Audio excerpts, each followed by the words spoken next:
What is up, y'all? This is Archdraken again, here for another video. Today I'm going to be doing the Amprex.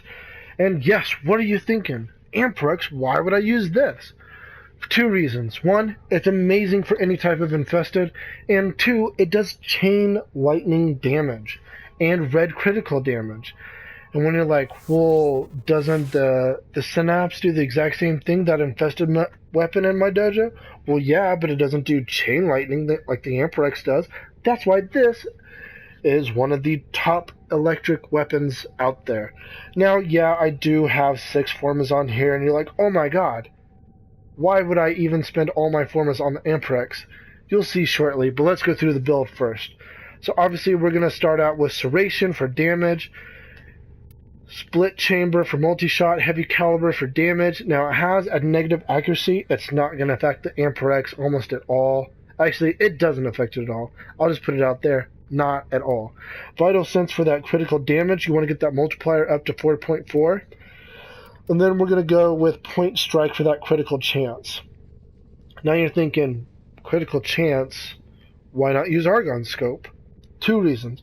One, critical chance is already at 149%, which is the max, just the basic normal critical chance that you can get a weapon up to, and anything over 100 is red crit damage. Two, Argon Scope, you have to shoot him in the head.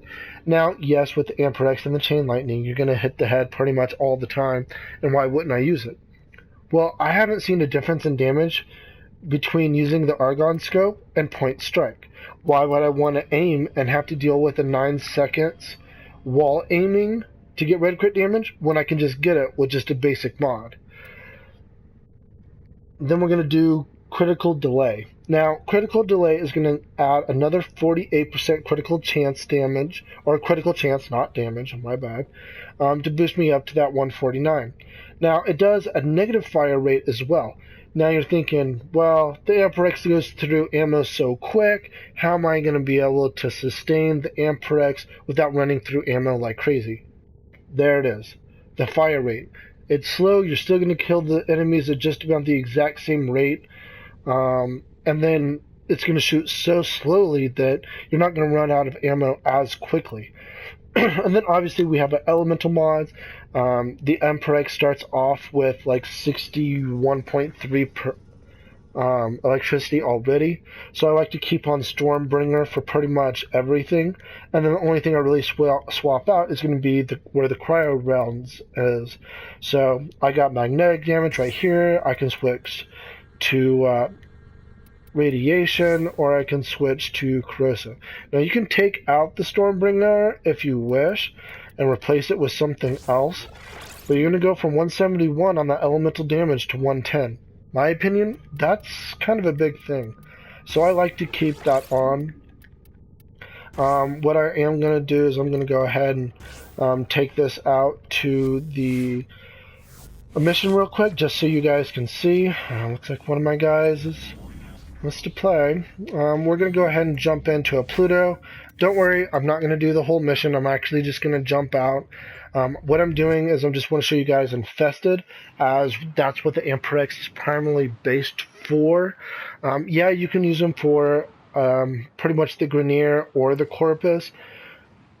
You want to keep them at lower level enemies. But when it comes to infested enemies, since this does a lot of chain damage and they swarm quite a bit, it's going to work a lot nicer. Now I know with Mirage everybody likes to use the Sidnoid Simulor, which is fine, whatever, you can do whatever you want, but it works amazing for the Amprex as well. Now what I'm going to do is I'm just going to let the enemies swarm real quick, just because I want to show you guys this chain lightning, and I have enough health on this cryopod to where it can last for quite a while. And so I'm just going to wait around here for a little bit until they swarm quite a bit. Now, I do have a Carrier Prime build along with my Sweeper. Now, I've taken off my Sweeper because my Carrier Prime actually kills all the enemies pretty quickly. And as you can see, I have a lot of enemies here. I'm going to go ahead and jump into the thick of it. Then I'm just going to go ahead and shoot without my Hall of Mirrors, because like I said, this does chain lightning damage.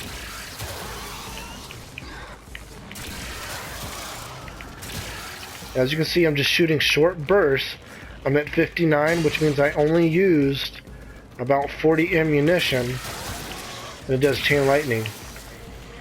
So I used about almost the full set, and I'm just lightly tapping it. You don't really need to hold it unless it's like these ancient disruptors to where they have a little bit more armor. Now I went through 100 rounds and killed almost every single one, well, except this little beast straggler. One little tap, I used one bullet, killed that thing no problem. Now we're going to go into mission progression. Now my total kills is at 18, as you can see over here on the right hand side. Now 18 kills doesn't seem like a lot, but it kind of is. I mean, when you think about it, these guys swarm. They're all in the exact same place. I throw down a Hall of Mirrors, and then I have my doppelganger doing even more damage. And now I'm using even less ammunition because I'm doing even more damage, because those doppelgangers do, you know, an extra percentage of damage based on it. And these chain lightning just go everywhere. I mean, no matter which direction you're shooting in, I mean, somebody walks into the midst of everything, they're going to be caught in like a, what is this, like a special star, or, you know, some type of like geometry formation, you know, with all of these Hall of Mirrors going on. So if I'm shooting, I mean, you can see like right in the center there where, I mean, it's kind of like, it kind of like bottlenecks the electricity. So if you're not very good at aiming, or, you know, you just want to go ahead and shoot a whole bunch of infested, Hall of Mirrors, jump into the center of where they are, and then I'm not even necessarily shooting at him. Well, he died because I'm awesome. But I mean, you can see, I mean, the Amprex has mass potential. I mean, even the range is pretty decent. I mean, I'm hitting, I mean, right there, I mean, it's like instant red crit damage. The range is pretty good, especially for infested. They're already gonna come at you. I mean, I'm just tapping a little bit, you know, hold it down for just a quick second. I don't run out of ammunition as fast as I could, but I mean, I'm tearing these guys apart, no problem. And all I have to do is shoot this one guy, and that guy right over there died. I shoot this guy, and that guy died. Shoot this guy, the guy behind me dies. So I mean, that chain lightning is going to get those enemies no matter what anyways. You know, I'm shooting his direction, guy to my right blew up. I'm not even using Hall of Mirrors. So I mean, that chain effect on the Amprex, that's what you're looking for. Yeah, you might do a little bit more damage on the synapse, but that chain lightning is a big thing. So that's pretty much it on the Amprex build. Don't forget to check out my other videos, and as always, hit that like and subscribe button, help me out. Now, there is going to be a Spectre of the Rails update coming out really soon, so keep an eye out for that. We're talking major changes on the entire Warframe front. Don't be worried, there'll still be videos to come. But go ahead and give this Amprex build. If you have nothing else to do, or you've leveled up to a certain or mastery rank, you have all these weapons, like, well, what's a good weapon to use for this? What's a good weapon to use for this? Infested Amprex. Obviously, if you're doing the sortie missions, you're going to want to get in-game weapons. This, maybe up to like level 60, I would say, without a problem with the Amprex. But anything above that, start bringing your in-game weapons. Alright guys, have a good one. Peace out.